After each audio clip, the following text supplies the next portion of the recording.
और रिपोर्ट्स में आ रहा है कि इसमें इंक्रीज भी हुआ है, लोग खुद अपनी जान ले रहे हैं, मर रहे हैं लोग यूरोप में। क्यों मर रहे हैं भाई, क्यों अपनी जान ले रहे हैं? पैसे वाले लोगों के पास पैसे, लोग 10,000 पाउंड दे के डॉक्टर्स को कह रहे हैं कि हमें मार दो, हमें ख़त्म कर दो, स्लोली पॉइजन करो, यूथनेशिया जिसे कहते हैं, एंड देन हमारी जान ख़त्म कर दो। क्यों ऐसे? अस्सलाम वालेकुम, उम्मीद है कि आप खैरियत से होंगे। आज काफ़ी इंपॉर्टेंट टॉपिक पे बात करने वाला हूँ, जो है असिस्टिव डाइंग। पूरे यूके में इसकी बात चल रही है। 29 नवंबर को इसको पार्लियामेंट में पेश किया जाएगा और हो सकता है ये अप्रूव हो जाए। 1960 में भी इसको पेश किया गया था, पर उस वक्त अप्रूव नहीं किया गया था इस लॉ को। पर इसको समझना काफ़ी ज़रूरी है, क्योंकि अगर आप इन यूरोपियन कंट्रीज़ में फ्यूचर में माइग्रेट करके आते हैं, तो लेटेस्ट स्टेजेस में जब आप 60-70 साल को पहुंचेंगे, तो हो सकता है कि आप, अगर इसी तरह चलता रहा, तो हो सकता है कि आप ख़ुदकुशी कर लें। जिस प्रोसेस को यहाँ पर अब एक बड़ा प्यारा सा नाम दिया जा रहा है, जिसको है कि असिस्टिव डाइंग या असिस्टेड डाइंग, यानी कि मरने में मदद करना, या डाइंग विद डिग्निटी। इसको मेडिकल टर्म्स में यूथनेशिया भी कहते हैं। मैं भी शायद मैं प्रोनाउंस गलत कर रहा हूँ, पर या यूथनेशिया कहते हैं। तो इसमें होगा ये कि फॉर एग्जांपल हम तो एशियन लोग हैं, पाकिस्तान में, इंडिया में, इवन के चाइना में भी, जापान में, एशियन साइड पे दुनिया की, आ, हम अपने पेरेंट्स से मोहब्बत करते हैं। एक फैमिली टाइज जो होते हैं ना, वो काफ़ी इम्पोर्टेंट होते हैं, ज़रूरी होते हैं, रिश्ते काफ़ी इम्पोर्टेंट होते हैं। पर यूरोप में ऐसे नहीं है। यूरोप में काफ़ी कॉमन है कि 18-19 साल की उम्र में बच्चे जो हैं वो अपने घर से मूव आउट कर जाते हैं, अपनी सेपरेट लाइफ बनाते हैं। इवन के वेल टू डू लोग जो होते हैं, वही सिर्फ अपने बच्चों की एजुकेशन में हेल्प करते हैं या लाइफ में हेल्प करते हैं। यूजली ज़्यादातर लोग जो हैं वो घर छोड़ के चले जाते हैं और ख़ुद ही अपना करते हैं, फिर उनको अपने पेरेंट्स से एफिलिएशन नहीं रहती। जबकि हमारे ये है कि हम 30 साल 40 साल की उम्र में भी अपने पेरेंट्स के घर में बैठे होते हैं, और उनसे इनहेरिटेंस भी हमें आती है। और यहाँ पर तो कुछ लोग ऐसे हैं जिनको, मोस्टली लोग ऐसे हैं जिनको पता ही नहीं उनके माँ बाप हैं कौन, बाप कौन है उनका, या किधर है, दे डोंट नो कि उनकी माँ क्या कर रही है। मोस्टली लोगों से बात करो तो जिन्होंने माँ बाप ने दूसरी शादी कर ली है, वो सेपरेट रहते हैं, बाप किसी और औरत के साथ कहीं और सिटी में रह रहा है, माँ कहीं और रह रही है, खुद ये रूम रेंट करके रह रहे हैं और अपनी लाइफ बना रहे हैं।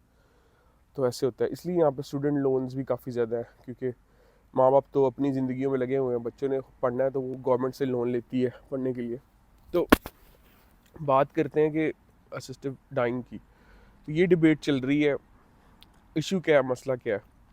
मसला ये है कि यहाँ पर हुकूमत को लग रहा है, क्योंकि अभी आपने देखा होगा 2 साल पहले फ्रांस में बहुत ज़्यादा प्रोटेस्ट हुए थे, क्योंकि उन्होंने जो रिटायरमेंट एज थी वो 65 की बजाय 67 कर दी थी, कि लोग अब 67 ईयर की एज में रिटायर होंगे, 2 साल और काम करेंगे, फिर रिटायरमेंट फंड्स वगैरह मिलेंगे उनको।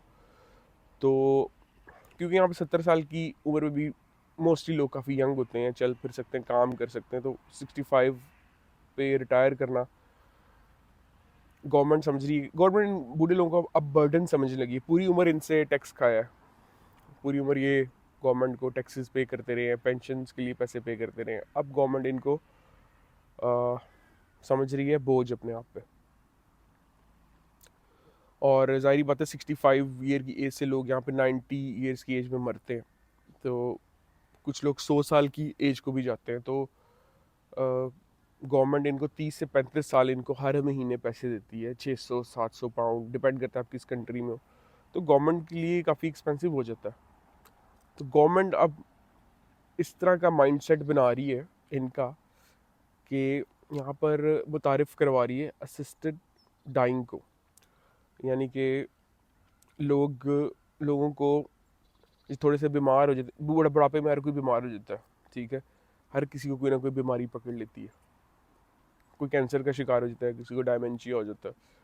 तो ये लोगों कह रहे हैं कि अगर आप फॉर एग्जाम्पल बहुत ज़्यादा इलनेस है, वेजिटेबल स्टेट में चले गए, कुछ लोग तो बिल्कुल डिपेंडेंट हो जाते हैं ना, चल फिर नहीं सकते टोटली, तो अगर वो एग्री करें, अगर वो राज़ी हों, उनकी विल के, कोई और नहीं कर सकता, डॉक्टर नहीं कर सकता, अगर उनकी विल हो, अगर वो चाहते हो कि वो इस दुनिया में नहीं रहना चाहते, तो उनको स्लोली पॉइजन किया जाएगा, वो हफ्ते 2 हफ्ते 3 हफ्ते में उनकी डेथ हो जाएगी, वो दुनिया से चले जाएंगे।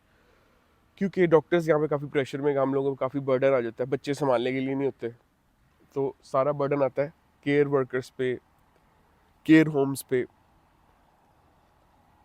तो ये काफ़ी इशू बना हुआ है इन लोगों के लिए।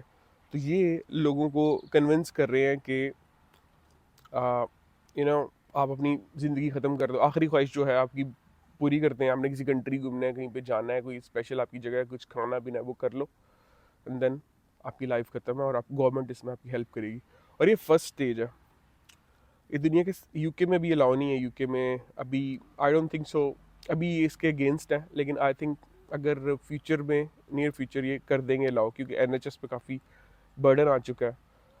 वो भी एक लॉन्ग डिबेट है, I will tell you in the video कि एनएचएस पे क्या बर्डन आया हुआ है। लेकिन अब होगा ये कि फॉर एग्जांपल अगर ये काम स्टार्ट हो जाता है तो डेफिनेटली आप भी 70-75 ईयर की एज में होंगे, आपके बच्चे आपके पास नहीं होंगे, क्योंकि यहाँ पर आप फ्यूचर में आते हैं, आपके बच्चे आपके पास नहीं रहने वाले। इसलिए देसी लोग जो है हमारे, स्पेशली पाकिस्तानी लोग, वो मूव कर जाते हैं वापस। जब वो बूढ़े होते हैं वो वापस चले जाते हैं और एक आधे बच्चे को भी साथ ले जाते हैं। और आई डोंट थिंक सो कि हम अपने बूढ़ों को एशिया में या पाकिस्तान इंडिया में ऐसे ट्रीट करते हैं, ऐसे करेंगे नियर फ्यूचर भी। कुछ होते हैं लोग जो जालिम हैं, एक्सेप्शंस हैं, ऐसे भी होता है कि, लेकिन ज़्यादातर हम उनकी रिस्पेक्ट करते हैं, इवन कि हम ज़िंदगी के फ़ैसले उनके डिसीजन से ले रहे होते हैं। पर यहाँ पर हालात बड़े मुख्तलिफ हैं। और 7 कंट्रीज़ हैं जहाँ पर ये जो है लीगल है। जैसे कि न्यूजीलैंड है, स्विट्ज़रलैंड है, कनाडा है, कोलंबिया है, लग्जमबर्ग है, बेल्जियम है। तो इन कंट्रीज़ में ये लीगल है।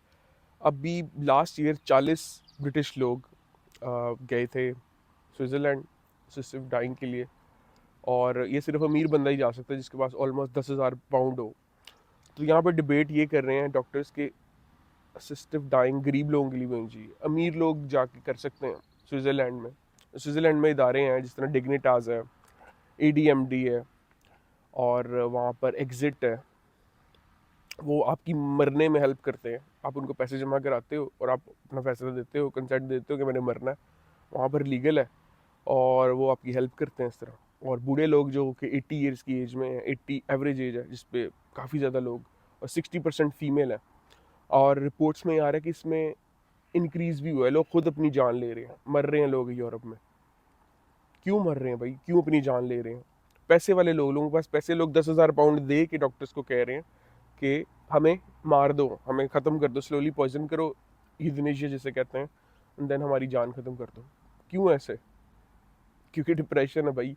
बच्चे आपके पास आपके हैं नहीं, ज़िंदगी में आपने पूरी दुनिया घूम ली, सारे मुल्क घूम लिए, पैसे भी हैं, सब कुछ आपने कर लिया, अब आपके पास कुछ करने को नहीं है। हर कोई पॉलिटिशियन नहीं है, हर कोई दुनिया को चेंज करने नहीं लगा हुआ। रिलीजन का इनको पता नहीं है कि ज़िंदगी का मेन मकसद क्या है। ठीक है, तो इस तरह किसी चीज़ से एफिलिएशन नहीं है, तो एक लाइफ बड़ी बोरिंग सी हो जाती है। अगर आपके पास पैसे हों, सब कुछ, आपने सब कुछ कर लिया हो, तो आप यहाँ पे रहते हो, तो डेफिनेटली आपको कोई रिश्ता ना हो तो आपकी लाइफ बहुत बोरिंग है। आपको पता ना आपके बच्चे कहाँ पर है।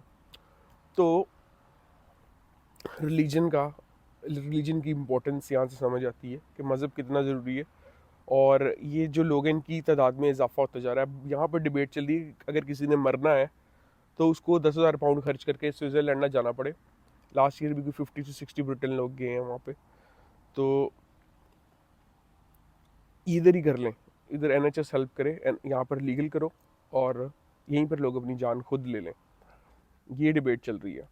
और अगर ऐसा हो जाता है तो ये माशरे में एक ट्रेंड बन जाएगा। और आई थिंक ये फिर 70 के बाद बूढ़े लोगों को मारने लगेंगे, अपने बूढ़े लोगों को। और या बूढ़े लोग खुद ही, एक ट्रेंड बन जाएगा कि चलो फॉर एग्जांपल अगर आपका बच्चा यहाँ पे कल आता है, आप उसके साथ आते हैं कल, ठीक है, आप इस चीज़ को प्रमोट नहीं करते, आप ये नहीं करते, लेकिन कल आपका बच्चा है, वो बड़ा होगा एंडी के साथ, फ्रेड के साथ। वो जो बूढ़ा होगा वो देखेगा एंडी ने भी अपनी जान ले ली है, फ्रेड ने भी अपने आप को पॉइजन करके मार लिया है डॉक्टर्स के थ्रू। तो मैंने क्या दुनिया में करना है, मेरे तो कोई दोस्त ही नहीं है, मैं क्या करूँ यहाँ पे। ठीक है, वो भी 70-75 ईयर की एज में, क्योंकि माशरा जो कर रहा होता है ना, इंसान वही करता है। और लोगों का दिमाग ऐसे ही है। ठीक है, ज़्यादातर लोग दुनिया में शीप्स की तरह हैं, भेड़ों की तरह हैं, कि जो आगे चरवाहा जहाँ लेके जाएगा वहाँ पे चले जाएंगे। चरवाहा जाके छलांग लगा देंगे ना पहाड़ी से नीचे, तो भेड़ें भी छलांग लगा देंगी सारी। ये इंसानों का हाल है। तो ये होने वाला है फ्यूचर में। होपफुली यहाँ की गवर्नमेंट अभी इसको प्रमोट नहीं कर रही, काफ़ी एमपीज इसके खिलाफ हैं, पर हो सकता है ये लीगल हो जाए, क्योंकि दुनिया के 7 मुल्कों में लीगल है, कनाडा में लीगल है, न्यूजीलैंड में लीगल है, तो यहाँ पर भी लीगल हो सकता है। और जिन लोगों ने अपनी जान लेनी है वो डेफिनेटली लेंगे। और आहिस्ता आहिस्ता अभी ये बहुत ज़्यादा बीमार लोग हैं जिनको डायमेंशिया है, जो जिनके पास कोई नहीं है, जो बिल्कुल चल फिर नहीं सकते, उनको करेंगे। फिर आहिस्ता आहिस्ता नॉर्मल ट्रेंड बनता जाएगा, और फिर नॉर्मल लोग भी, जब लीगल होगा तो नॉर्मल लोग भी जो डिप्रेशन में होते हैं। अच्छा, डिबेट ये की जाती है कि इसके जो जो एमपीज़ हैं या जो लोग हैं, इसके काफ़ी ग्रुप्स हैं, लंदन में उन्होंने प्रोटेस्ट किया कि यार केयर पे ध्यान दो, ना कि मारो लोगों को, लोगों की केयर करो। तो उसका उसका स्लोगन भी था केयर नॉट किल। तो ये ग्रुप्स कह रहे हैं कि आप जुल्म कर रहे हो लोगों पे, उनको मार के, उनको कत्ल करके, पर उनके बरक्स उनको फेस करने के लिए कहते हैं कि तुम अबॉर्शन जो तुम लोगों ने लीगल करवाया हुआ है, वो भी तो किलिंग ही है ना। बच्चा ऑलमोस्ट जिंदा ही होता है, 6 महीने का हो, 7 महीने का हो, तो वो भी किलिंग है। तो अगर बच्चे को मार सकते हो जो कि जिसने पूरी ज़िंदगी गुजारनी होती है, ठीक है, जो भी दुनिया में आया भी नहीं होता, जो 1 साल का भी नहीं हुआ होता, उसको मार सकते हो। तो हमने तो ज़िंदगी गुजार ली। 70-80 साल के हैं लोग जिनको मारना है, या जिनकी मदद करनी है मरने में, वो तो 70-80 साल के, वो तो रहना भी नहीं चाहते। तो यानी कि वो फिर उनका पॉइंट तो सही लगता है, मजबूत लगता है इस बात से कि तुम अबॉर्शन जो है उसको तुम लीगल कह रहे हो, वो ठीक है, लेकिन असिस्टिव डाइंग जो है वो ठीक नहीं है। तो होपफुली इस तरफ ये माशरा ना जाए, और अगर ये माशरा चला गया तो फिर ये इसके असरात एशिया में भी जाएंगे। और अब दुनिया की मोस्टली पॉपुलेशन, यानी कि अब जो लोग 30s में है, दुनिया की ज़्यादातर, एशिया की ज़्यादातर पॉपुलेशन 30s में, इनकी ज़्यादातर पॉपुलेशन 50+ है यूरोप में। तो जब फ्यूचर में इस तरह एशिया की पॉपुलेशन भी 50-60 में जाएगी, तो आई थिंक स्पेशली इंडिया की अभी यंग पॉपुलेशन है, 30 साल बाद इंडिया में 1 अरब बूढ़े लोग होंगे। तो चाइना में भी ऐसे ही है। तो आई थिंक ये इस तरह की चीज़ों को प्रमोट किया जाएगा, और जब मीडिया पे ओपनली प्रमोट किया जाता है और ओपनली एक चीज़ कॉमन हो जाती है ना, तो जिस तरह LGBT कॉमन हो गया, तो ये भी इसको भी कॉमन करेंगे और लोग इस तरफ आने लग जाएंगे। तो उम्मीद है कि ये वीडियो आपको इन्फॉर्मेटिव लगी होगी। मिलते हैं किसी और ब्लॉग में, और सब्सक्राइब ज़रूर कर दीजिएगा ताकि मैं आपसे दोबारा मुलाकात कर सकूं। And I will love to talk to you. See you in other blog. Bye bye and have a nice day.